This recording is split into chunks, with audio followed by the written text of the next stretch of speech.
नमस्कार दोस्तों, आज की कहानी है पिता समान भाई।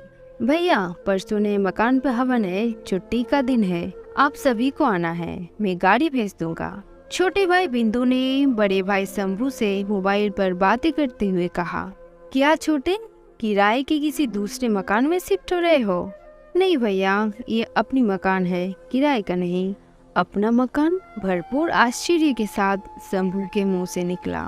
छोटे, तूने बताया भी नहीं कि तूने अपना मकान ले लिया है। वैसे भैया, कहते हुए बिंदु ने फोन काट दिया।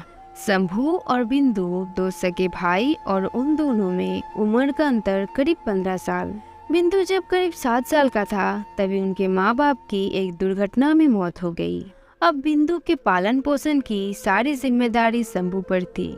इस चक्कर में उसने जल्दी शादी कर ली कि जिससे बिंदु की देखरेख ठीक से हो। प्राइवेट कंपनी में क्लर्क का काम करते हुए शंभू की तनख्वाह का बड़ा हिस्सा 2 कमरे के किराए के मकान और बिंदु की पढ़ाई और रहन सहन में खर्च हो जाता। इस चक्कर में शादी के कई साल बाद तक भी शंभू ने बच्चा पैदा नहीं किया। जितना बड़ा परिवार उतना ज्यादा खर्च। पढ़ाई पूरी होते ही बिंदु की नौकरी एक अच्छी कंपनी में लग गई और फिर जल्दी से शादी भी हो गया। बड़े भाई के साथ रहने की जगह कम पड़ने लगी, इसके कारण वो एक दूसरे किराए के मकान में रहने लगी। वैसे भी अब शंभू के पास भी 2 बच्चे थे, लड़की बड़ी और लड़का छोटा। मकान लेने की बात जब शंभू ने अपनी बीवी को बताई तो उसकी आंखों में आंसू आ गए। वो बोली, देवर जी के लिए हमने क्या कुछ नहीं किया। कभी अपने बच्चों को बढ़िया नहीं पहनाया, कभी घर में महंगी सब्जी या महंगे फल नहीं आए।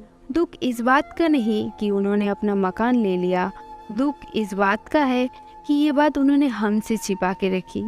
गृह प्रवेश के दिन सुबह बिंदु द्वारा भेजी गाड़ी शंभू के परिवार को लेकर एक सुंदर से मकान के आगे खड़ी हो गई।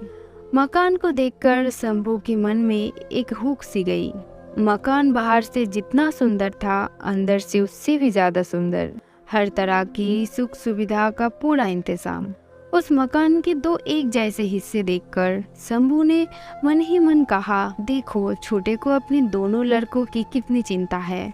पूरा मकान 1.25 करोड़ से कम नहीं होगा और एक मैं हूँ जिसके पास जवान बेटी की शादी के लिए 1-2 लाख रुपया का इंतजाम भी नहीं है। मकान देखते समय शंभू की आंख में आंसू थे, जिन्हें उन्होंने बड़ी मुश्किल से बाहर आने से रोका। तभी पंडित जी ने आवाज लगाई, हवन का समय हो रहा है। मकान के स्वामी हवन के लिए अग्निकुंड के सामने आए। बिंदु के दोस्तों ने कहा, पंडित जी तुम्हें बुला रहे हैं।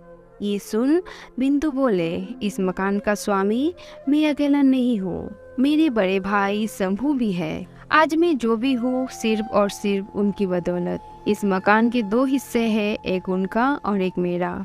हवन कुंड के सामने बैठते समय बिंदु ने शंभू के कान में फुसफुसाते हुए कहा, भैया बिटिया की शादी की चिंता मत करो, उसकी शादी हम दोनों मिलकर करवाएंगे।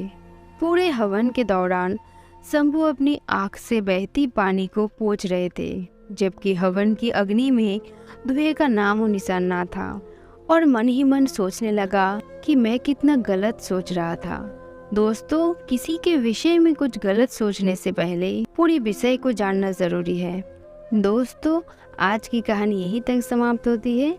अगर आप लोगों को मेरी वीडियो अच्छा लगता है तो वीडियो को लाइक कीजिए और चैनल को सब्सक्राइब कीजिए। धन्यवाद।